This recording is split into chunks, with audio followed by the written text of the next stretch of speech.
Jesus, you're my firm foundation. Oh, I know I can stand secure. Jesus, you're my firm foundation. I put my hope in your holy word. I put my hope in your holy word. I have a living hope. I have a living hope. I have a future. I have a future. God has a plan for me. God has a plan for me. Of this I'm sure. Of this I'm sure.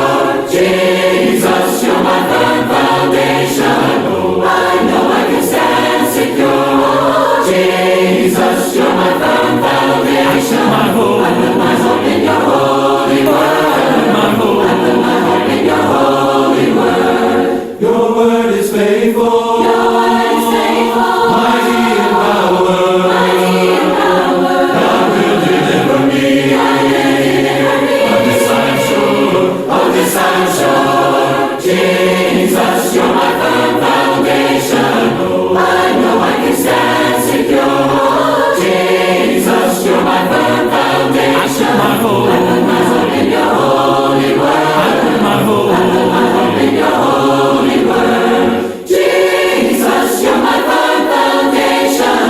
I know I can stand secure. Jesus, you're my firm foundation. I put my hope in your holy word.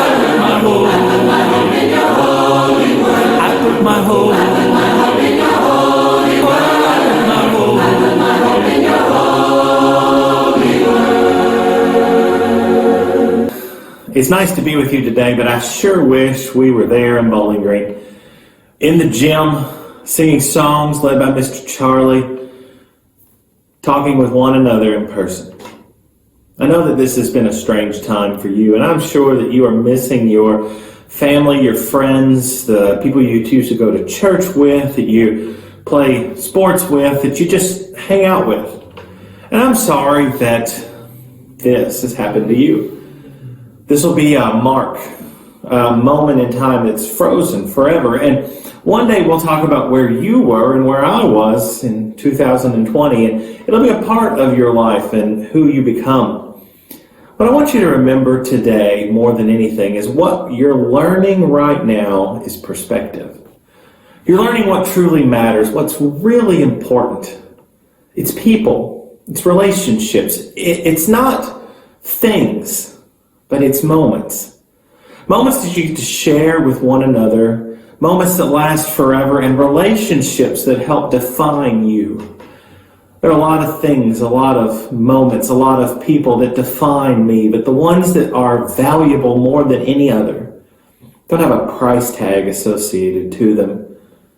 They're connected to people and to moments that I have deemed irreplaceable. One of those things is right here.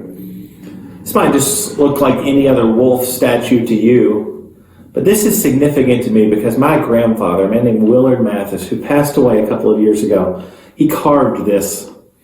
He was a very, very artistic man, and he carved a lot of animals like this out of a piece of wood. And there's a price tag that was put on this when he made it.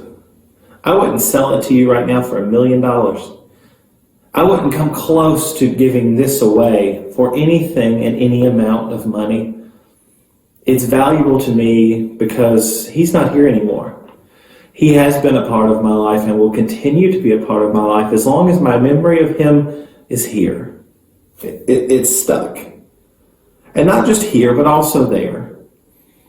For if you know me, then you know him. For everything I am has been built upon the things he was. The things my grandmother are still to this day.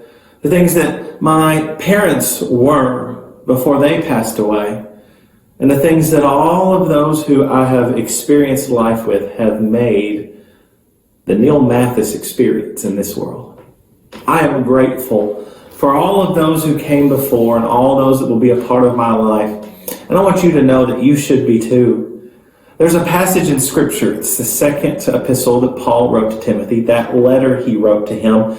They were very personal. And in 2 Timothy, starting in verse 3, Paul says, I thank God, as my forefathers did, As without ceasing I remember you in my prayers night and day, greatly desiring to see you, being mindful of your tears, that I may be filled with joy, when I call to remembrance the genuine faith that is in you, which dwelt first in your grandmother Lois and your mother Eunice, and I am persuaded is in you also. The Apostle Paul and the young man named Timothy were friends. They made each other's life better, and at this point in this time, it sure seems that they are separated. And Paul says, I pray for you. And I am thankful as I pray for you and the faith that I know is within you, that it also was in your mother and within your grandmother. He knew him. And their relationship was more than just something casual. I want to encourage you right now to remember that one day our relationships will be brought back to some sense of normality. We'll meet on chapels, and once every month I'll be there bringing you something to see and telling you why it was important to me and why I think the lesson's important to you. But until that time gets here, remember that our relationships are still important. God has given you the people in your life for a reason. They are there to make it better. I was Willard Mathis's grandson, and I got to spend time with him here in this world and know him. And for the rest of my life, I will be thankful for that, and I will tell people about the things he was and the things he did. And I will keep this on my shelf. And when people see it, I'll tell them how proud I am of the grandfather who built it.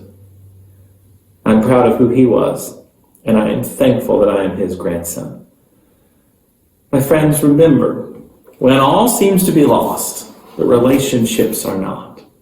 They're still defining who you are, and they are still a part of your life, even in confinement and quarantine.